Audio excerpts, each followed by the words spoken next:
ачык айкындуулукту камсыз кылышыбыз керек да. Мына биз көрдүк, акыркы эле 4-5 айдын ичинде ошо мен жана айтып кеткендей 1 триллион 222 миллиард сом оборот болсо, ошонун 746 миллиард сому патенттерге жабылып кеткен да, бухгалтериясы боюнча. Андай деле чоң ишкерлерибиз жок.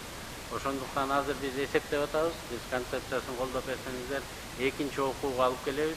30 миллион сомго чейин вообще салык албай коелу деп атабыз.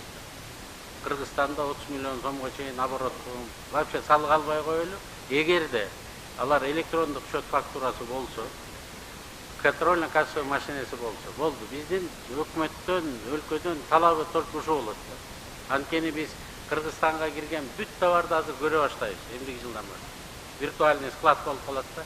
Анан ошондон чыкканда же электрондук счет фактура менен бөлөк мамлекетке чыгып кетиш керек, же Кыргызстандын ичинде контрольно-кассовый машина менен чыгыш керек. Болду, андан башка биз эчтеке алардан талап кылбайбыз. Бул конституциялык норма, салык төлөй турган. Баарын салыгын ушундай кылып төлөтөлү деп атабыз. Жанагы ишкерлердин баарына 30 миллион сомго чейин, оборотко чейин керекпи? Патентин деле албай эле коелу деп атабыз. Ал келип, мына мен контролдук кассовый машинени сатып алдым. Мына приложенияны телефонго койдум, ал дагы бекер приложениялардын баары. Ушунун негизинде иштейм десе, биз андан такыр салык албай коелу деген механизмди дагы киргизип атабыз.